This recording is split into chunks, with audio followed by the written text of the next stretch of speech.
Bhargav, after a lot of toing and froing, the FDI and insurance sector has finally happened. It is 49% now. So what does it mean for an insurance player like you?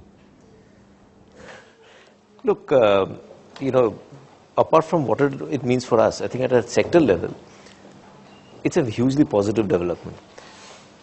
The first thing that I can think of is the fact that 49 is allowed. A lot more capital will come in.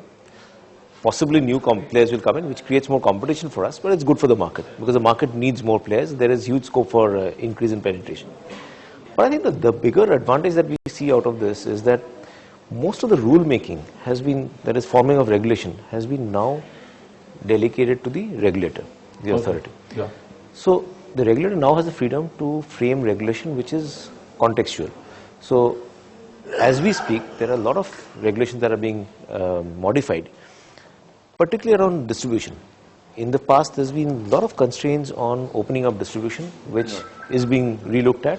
And the biggest positive that I see coming out of this is that opening up of distribution will create opportunities for us to go into smaller markets and increase penetration. The third big advantage that I see is new capabilities come in, because reinsurance companies will be allowed to come in, and that itself will create more products, more capabilities, more knowledge, and all of that helps in terms of innovation. The market would get deeper, it will also get more matured. Absolutely. That's what, it's not going to happen overnight, but over a period, yes. Yeah. Over a period, yes. I believe sometime ICICI Lombard did a survey on customer perception on health. Yeah. What are the key findings of the survey? Is there some kind of doubt in the minds of consumers or the insurance players? Is there some kind of misconception about insurance among the people? Ravi, one thing that we always say is that I would rather have an aware customer than a complaining customer. And why do I say that?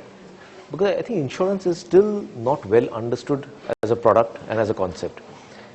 What we want to endeavor as a company is that every single policy that is sold to our customer, we as an insurance company who is selling the policy and the customer who is buying the policy should understand the policy exactly in the same place. It shouldn't be that I think I've sold him an apple, he thinks she thinks she's bought an orange. That's what happens. In health insurance also, everyone understands that they're buying a health insurance product. But there are a lot of myths, a lot of misunderstandings, a lot of, misconceptions that people have about health insurance. I'll give you 2-3 examples. So one of the things that we realized out of the survey is that customers still believe that OPD, outpatient care, is not covered. Now, if you look at the entire, the range of healthcare provision, in India, almost 70% of the cost is spent in OPD. Yeah. And if you say the health insurance product only covers the hospitalization, you're addressing only 30% of the market. And that is the perception in the mind of the customer that OPD products are not there. But the other thing is that the good news is India has become 100% polio free. Also, the communicable disease has come down by 42%. But on the flip side, non-communicable disease has gone up astronomically. We are becoming the diabetes capital of the world. And the cancer capital of the world. And cancer and what you have. And also, along with it, the life expectancy has gone up by another 8.5 years. This means a lot of pressure on insurance players like you. I was also told the claim ratio is something like 100.7% as far as health insurance is concerned, whereas when it comes to motor car insurance, it's something like 79.5. So from the business point of view, how do you tackle this challenge? I think that's a very, very important point that you're raising, Ravi, and it's a burning issue for the health insurance sector. One of the fundamental reasons why this is happening in terms of the insurance or the claims ratio being so high is the claim inflation. As we understand, the inflation and claims in terms of cost of medical treatment going up is between 10 to 15% depending upon which year. If you look at a 5-year horizon, it's about 10 to 15%. That could be due to cost of medication going up, cost of treatment, sophisticated treatment. Yeah. Some of it may be positive. It is also because some of the misuse that we talked about, unnecessary treatment, excessive treatment, more diagnostic tests than are required, things like that.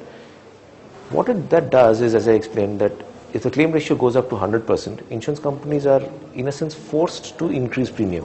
Okay. Which makes it relatively unattractive for the younger population. Because, they will think that I am not going to fall sick, so why should I buy an insurance? So one of the burning issues that the industry needs to address is the point that you asked earlier in terms of how do you control some of these things. Point number one. Number two that we need to do is, and we are working with the regulator, is to provide for long-term care, long-term products.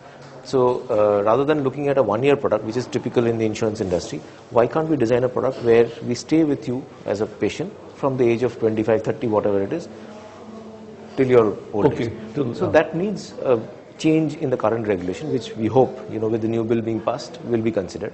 That will make it more attractive for the younger people to come in and stay with the insurance companies. Third thing that we need to address is, I'll give you a data point. The overall incident rates means out of all the 1.2 billion people that are there in this country, the number of people who fall sick every year is roughly about 3%. Studies have shown. Yeah. If you look at the retail health insurance pool for insurance companies, that's about 6 to 7%. What does that mean? That means... does it mean the insurance penetration is very low? No. It means that the pool of people that we are getting seem to be relatively unhealthy compared to the universe. Right? So and that is a bit natural. In a sense, what happens is people who think I'm not going to fall sick, why should I take insurance? So those are things that we need to address by going towards universal cover, what you talked about, getting into some form of standard treatment guidelines so that care pathways are agreed and designed.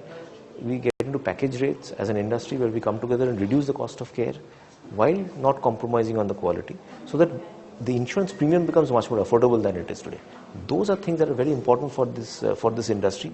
Insurance always seems as for hospitalization. But what about going to your GP on a daily basis or monthly basis?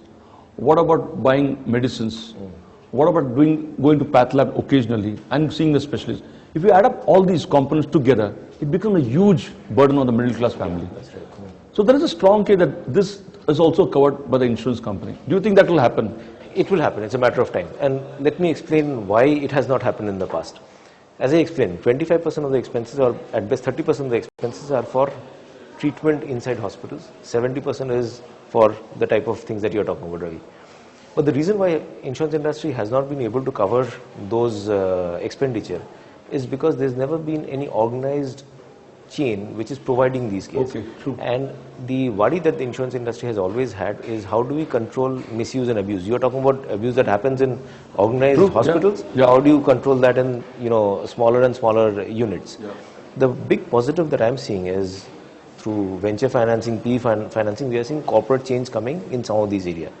Be it home-based care, be it corporate healthcare chains, be it telemedicine. So corporatization is happening there. Corporatization is happening, and as we speak, we as a company have actually tied up with a number of these providers, and we've designed OPD products covering some of the things that you're talking about, and already provided into some of the markets. We've not launched a retail product as yet, but we've actually launched a corporate product which we are today selling for the things that you're talking about. So there is hope for people. And I think it's a matter of time that it will happen. Another 1-2 years, you feel? I can't predict exactly how fast, but it will happen. It will happen.